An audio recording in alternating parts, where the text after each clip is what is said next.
आज लोकसभा में राष्ट्रपति के अभिभाषण पर जवाब देने आए पीएम ने पहली बार बीजेपी और एनडीए के लिए चुनाव में सीटों का लक्ष्य देश के सामने रखा।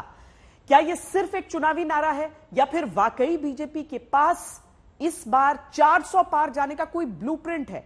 राजनीति के एक एक आंकड़े को आज हम समझेंगे, लेकिन सबसे पहले प्रधानमंत्री के दावे को सुनिए।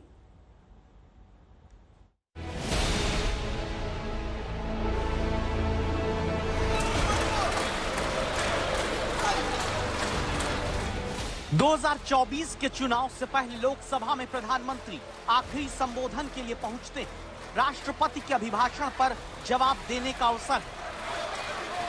माननीय प्रधानमंत्री जी, शाम 5:11 पर प्रधानमंत्री बोलने के लिए खड़े होते हैं। 99 मिनट तक लगातार अपनी बात कहते हैं। प्रधानमंत्री अपने भाषण के चौथे ही मिनट में साफ कर देते हैं कि विपक्ष पर आक्रामक रहने वाले हैं। आप जिस ऊंचाई पे हैं उससे भी अधिक ऊंचाई पर जरूर पहुंचेंगे और अगले चुनाव में दर्शक दिशा में दिखेंगे। संबोधन के 5वें मिनट में विपक्ष को हताश और निराश प्रधानमंत्री ने बता दिया। मैं देख रहा हूं कि आप में से बहुत लोग चुनाव लड़ने का हौसला भी खो चुके हैं और मैंने सुना है बहुत लोग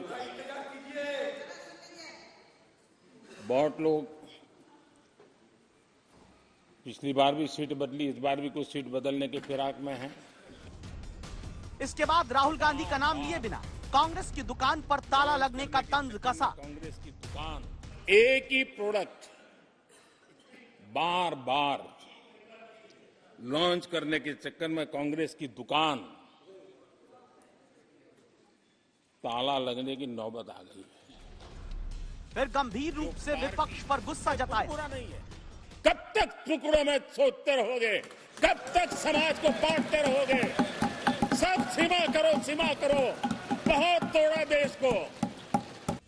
उसके कारण लेकिन इसके बाद प्रधानमंत्री ने जो कहा वो पहली बार बोला है। प्रधानमंत्री ने पहली बार बीजेपी का लोकसभा चुनाव में सीटों का नंबर बता दिया। प्रधानमंत्री ने पहली बार लोकसभा चुनाव में एनडीए की सीटों का लक्ष्य बता दिया। प्रधानमंत्री ने पहली बार बता दिया कि सिर्फ 100 दिन बाद कितनी सीटों से जीतने की गारंटी बीजेपी ने तय कर ली है। अब हमारी सरकार का तीसरा कार्यकाल भी बहुत दूर नहीं है। ज्यादा से ज्यादा 100-125 दिन बाकी है और अब की बार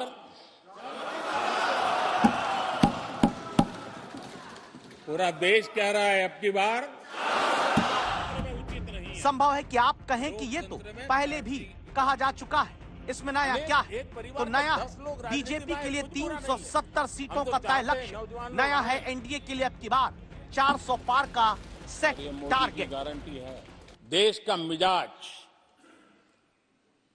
एनडीए को तो 400 पार कर ही के रहेगा, लेकिन भारतीय जनता पार्टी को 370 सीट अवश्य देगा।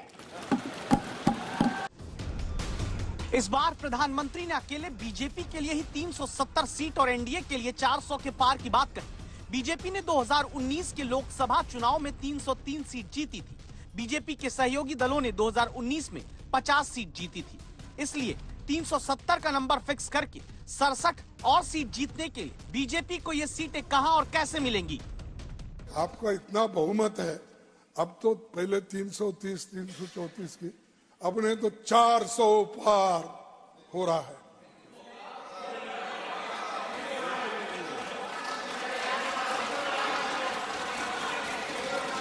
अरे 400 अरे तुम चुन के आओ सर, मेरा दावा है ये लोग ठहर के चुन के आने दो सब। प्रधानमंत्री जी ने अपने वक्तव्य में जो कटुता और जो अहंकार व्यक्त किया, इससे मुझे राहुल गांधी जी की सदन में कही हुई एक बात याद आती है कि रावण को उसके अहंकार ने ही हराया। बहुत अहंकारी भाषण था और देश की जनता अहंकार तोड़ देती है। आप देश के पहले प्रधानमंत्री पंडित जवाहरलाल नेहरू के बारे में ऐसे मखौल उड़ाते हैं। मैं देखता हूं कि ये एरोगेंस और गर्व का प्रकाश है। ये लोकतंत्र को पहले से पकड़ लेते कि जीत जाएगी, ऐसा होता नहीं है। विपक्ष का सवाल पूछना लाजमी है, लेकिन सवाल यह भी है कि आखिर प्रधानमंत्री ने बीजेपी के लिए 370 सीटों का कैलकुलेशन ही कैसे किया। 2019 में बीजेपी 435 सीट पर चुनाव लड़ती है। इस बार क्या और ज्यादा सीट बीजेपी लड़ने जा रही है? प्रधानमंत्री 370 सीटों का आंकड़ा किस आधार पर सेट करके बोल रहे हैं? क्या एनडीए के लिए 400 पार की बात के पीछे भविष्य में और साथी दलों को जोड़ने की खबर भी छिपी हुई है? देश का मिजाज एनडीए को तो 400 पार कर पाई के रहेगा, लेकिन भारतीय जनता पार्टी को 370 सीट अवश्य देगा। प्रधानमंत्री अगर 370 सीटें बीजेपी के लिए कह रहे हैं तो इसका मतलब है कि वो ये मानकर चल रहे हैं कि एंटी इनकम्बेंसी जैसी कोई बात उनके खिलाफ है नहीं। प्रधानमंत्री यह भरोसा जता रहे हैं कि 2019 में जो सीटें जीती वो तो जीतेंगे ही, और इसके अलावा 67 और सीटें बीजेपी अकेले अपने दम पर जीतेगी। लेकिन यह आंकड़ा बीजेपी और प्रधानमंत्री के मन में कैसे और क्यों आया होगा, इसीलिए 370 सीटों वाला कैलकुलेशन वोट और सीट के आधार पर देखिए। 400 के पार, ये तो जनता का मूड है, देख रहे हैं आप भी। भारत की जनता जनार्दन इस अहंकार को भंग करेगी। अगली सरकार भारतीय जनता पार्टी की बनेगी। This kind of arrogance will be defeated. NDA would be crossing 400 seats. जनता उनको इस किस्म के रिजल्ट नहीं देने वाले हैं। 400 का लक्ष्य तो हम लोग आज ही पार कर चुके हैं। देश की जनता अहंकार तोड़ देती है। 370 से ज्यादा बीजेपी को और 400 पार एनडीए को जो है सीट दिलाना है। प्रधानमंत्री मोदी जी ने चुनाव के जिस नंबर गेम पर अब फिर से बहस छिड़ गई है, वो नंबर सेट करने वाले प्रधानमंत्री ने अपनी गारंटी तीसरे टर्म की उसी नंबर के आधार पर फिर से दी है। मैं विश्वास से कहता हूं, और इसीलिए मैंने कहा है कि हमारे तीसरे टर्म में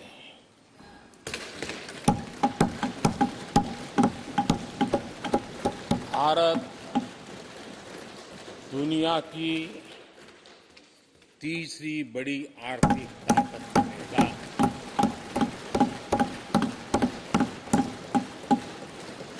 और ये मोदी की गारंटी है।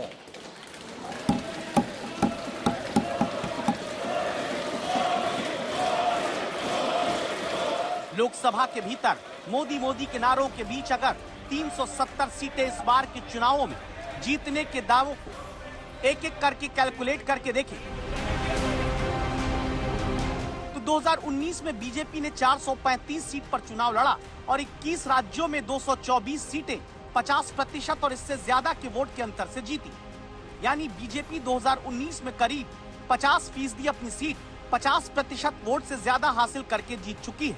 1984 के बाद 2019 में ही पहली बार ऐसा हुआ था कि कोई पार्टी 224 सीटें 50% वोट से ज्यादा से जीतती है और वो बीजेपी होती है। 2014 में 136 सीट बीजेपी ने 50% वोट हासिल करके जीती थी, जो 2019 में बीजेपी को आधे से ज्यादा वोट देकर जिताने वाली 88 सीटें और बढ़ जाती हैं। क्या इसी आधार पर इस बार प्रधानमंत्री का दावा है कि सीटें और बढ़ेंगी, बढ़कर 370 तक जाएंगी? विश्वास दिलाता हूं कि 30 साल हम नहीं लगने देंगे। ये मोदी की गारंटी है। मेरे तीसरे कार्यकाल में देश दुनिया की तीसरी आर्थिक शक्ति बन जाए। यानी 224 सीटों पर तो सीधे बीजेपी को भरोसा है कि कहीं जीत में किंतु परंतु नहीं आने वाला, लेकिन 370 का आंकड़ा तो अब भी दूर है। इसलिए एक दूसरे आंकड़े को देखिए। 370 सीटें जीतने का भरोसा अगर प्रधानमंत्री दिखा रहे हैं तो जरूरी है कि पहले 303 सीट जो 2019 में जीती गई वो फिर से अपने हाथ में ली जाएं। ये कैसे संभव है? बीजेपी 2019 में अपनी 75% सीट 1 लाख से ज्यादा वोट के अंतर से जीती थी और नंबर में से देखें तो बीजेपी ने पिछले लोकसभा चुनाव में 210 सीटें 1 लाख के ज्यादा अंतर से जीती। सिर्फ 10 सीट पिछले चुनाव में ऐसी थी जहां बीजेपी 10,000 तक के अंतर से ही जीत पाई थी, और सिर्फ 30 सीट ऐसी थी जो बीजेपी 10 से 50,000 के अंतर से जीती थी। ज्यादा वोट के अंतर से मिली जीत के आधार पर बीजेपी को लगता है कि इस बार भी उसकी सीटें अपने ही हाथ में रहेंगी जो 2019 में जीती गईं। सवाल है कि आगे की सीट कैसे जुड़ेंगी, इसलिए अब इन आंकड़ों को गौर से देखिएगा। 2019 में बीजेपी 72 सीटों पर नंबर 2 पर थी। राजनीति के जानकार विश्लेषक कहते हैं कि बीजेपी की नंबर 2 पोजीशन वाली 72 सीटों पर 5% वोट शेयर बीजेपी का बढ़े और 5% वोट विपक्ष का घटे तो 38 सीटें और बीजेपी के खाते में जुड़ सकती हैं। आप इसे और आसानी से समझ सकें, इसलिए एक उदाहरण देखिए। उत्तर प्रदेश में बीएसपी एसपी का गठबंधन इस बार न होने से दावा है कि बीजेपी को 8 से 10 सीट का फायदा हो सकता है। ऐसे ही दावा है कि बीजेपी को ओडिशा में नई सीटें मिल सकती हैं, जबकि ममता के राज वाले पश्चिम बंगाल में गठबंधन के एकजुट न होकर लड़ने से फायदा बीजेपी को मिल सकता है। सीटें बढ़ सकती हैं, जहां ममता बनर्जी खुद मान रही हैं कि 40 सीट भी देश में कांग्रेस नहीं जीत पाएगी। সমস্ত রিজিওনাল পার্টিকে ঐক্যবদ্ধ করে এক জায়গায় দাঁড়াতে কংগ্রেস তুমি তো একা পারবে না, তুমি 40টা সিট পাবে কিনা আমরা জানি না। সারা ভারত 300টা সিট লড়ে, আজ তোমাদের এত অহংকার। বুকের পাটা থাকতো দেখতাম ইউপিতে এলাহাবাদে গিয়ে बीजेपी के হারিয়ে এসো। देश में सबसे ज्यादा सीट बीजेपी के मुकाबले कांग्रेस ही लड़ती है। कांग्रेस की सीट अगर घटती है तो क्या क्षेत्रीय दल ज्यादा फायदा पाएंगे या फिर बीजेपी की सीट बढ़ेगी? इसे ध्यान से आगे आप और आंकड़ों के जरिए समझिए।